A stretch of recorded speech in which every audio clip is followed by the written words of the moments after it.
आज हम सीखेंगे how to calculate national income by income method. ये जो नेशनल इनकम वाला चैप्टर है ये क्लास 12th में इकोनॉमिक्स में ये बहुत इंपॉर्टेंट टॉपिक है भाई। नेशनल इनकम कैसे कैलकुलेट करते हैं यही मैं आपको सिखाऊंगा स्पेसिफिकली इनकम मेथड से आज की वीडियो में। तो देखिए सबसे पहले हम जीडीपी एमपी निकालेंगे। जीडीपी एमपी की फुल फॉर्म क्या होती है? Gross domestic product at market price. तो हम जीडीपी एमपी निकालने जा रहे हैं। जीडीपी एमपी का फॉर्मूला होता है कंपेंसेशन ऑफ एम्प्लॉयज़। तो इसमें क्या क्या चीज़ें आती हैं? Wages and salaries in cash plus employers contribution to social security schemes plus compensation in kind.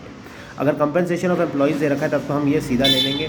अगर ये नहीं दे रखा है तो फिर हम इन तीनों आइटम्स को प्लस कर देंगे, वेजेस सैलरीज को, एम्प्लॉयर्स कंट्रीब्यूशन को और कंपेंसेशन इन काइंड को।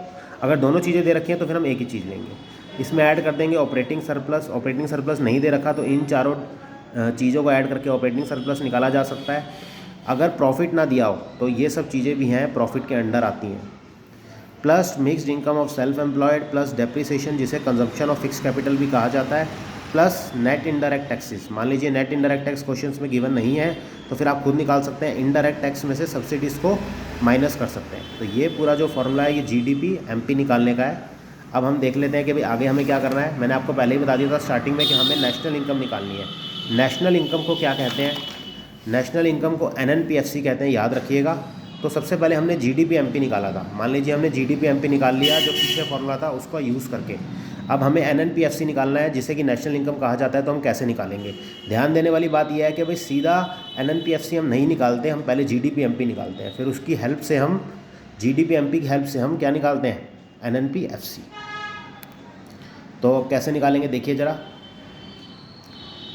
जीडीपी एमपी जो निकाला था उसमें से डेप्रिसिएशन माइनस कर देंगे, प्लस कर देंगे net factor income from abroad और माइनस कर देंगे नेट इनडायरेक्ट टैक्सेस। तो आपको ध्यान रखना पड़ेगा क्योंकि हम यहाँ पर नेट निकाल रहे हैं। तो ग्रॉस को नेट करने के लिए हमें क्या करना पड़ता है? Minus depreciation.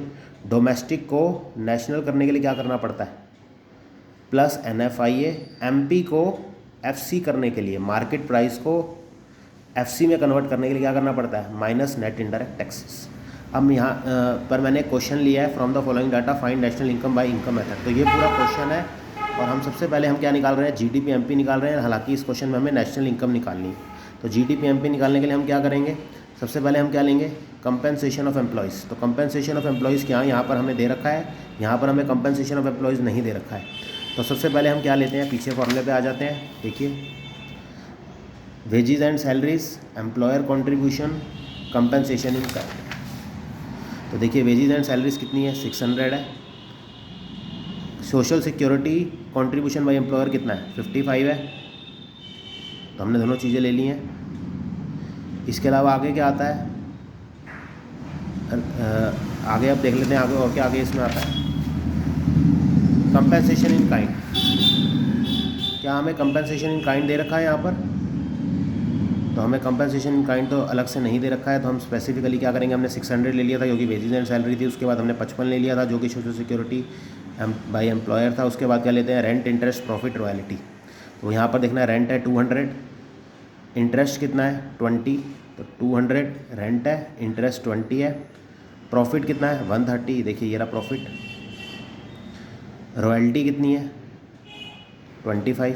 तो देखिए हमने यहाँ पर रॉयल्टी भी ले लिया है। प्लस करते हैं आगे क्या? Mixed income of self employed. तो देखिए mixed income of self employed हमें नहीं दे रखी है। उसके आगे का लेते हैं कंजप्शन ऑफ फिक्स कैपिटल जिसे डेप्रिसिएशन भी कहते हैं, वो हमने ले लिया है 10। और यहाँ पर हमें क्या लेना है? इनडायरेक्ट टैक्स माइनस सब्सिडीज़ क्योंकि नेट इनडायरेक्ट टैक्स नहीं दे रखे। तो इनडायरेक्ट टैक्स क्या है हमारा? 60। सब्सिडीज़ क्या है हमारी? 10। तो 60 में से 10 गया तो 50 आ जाएगा। तो अब इन सबको सॉल्व करेंगे। 600 plus 55 plus 200 plus 20 plus 130 plus 25 plus 10 और प्लस इसको सॉल्व करके 50 आ जाएगा। तो इन सबको ऐड करके हमारा 1090 आ रहा है। तो हमारा जीडीपी एमपी आ गया। हमें नेशनल इनकम निकालनी थी तो मैंने आपको बताया था नेशनल इनकम को एनएनपीएफसी कहते हैं। तो देखिए हम एनएनपीएफसी निकालने जा रहे हैं। तो जो हमारी जीडीपी एमपी आई थी तो उसमें से माइनस कर देते हैं। ग्रॉस को नेट करने के लिए माइनस डेप्रिसिएशन, डोमेस्टिक को नेशनल करने के लिए प्लस NFIA करते हैं। तो जब आप यहाँ पर क्वेश्चन पे आ जाते हैं, हम क्वेश्चन आप देखेंगे तो यहाँ पर क्या आ रहा है? Net factor income paid to abroad. Paid to abroad यानी हमें रिसीव नहीं हुई है, हमने दी है, तो यानी हमारी नेगेटिव में है। तो हमने यहाँ पर क्या कर दिया? -30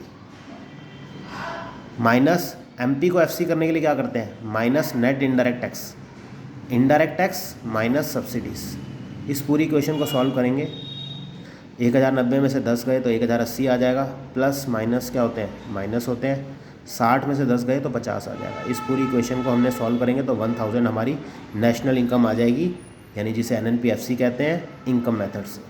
तो बेसिकली आपको क्या ध्यान रखना है कि भाई ग्रॉस को नेट करने के लिए आपने क्या करा, माइनस डेप्रिसिएशन, डोमेस्टिक को नेशनल करने के लिए आपने क्या करा, प्लस एनएफआई है। तो यहाँ पर माइनस क्यों ले रहे हैं, क्योंकि पेड टू अब्रॉड है तो यानी माइनस में है। और एमपी को एफसी करने के लिए क्या करते हैं, माइनस नेट इनडायरेक्ट टैक्सेस।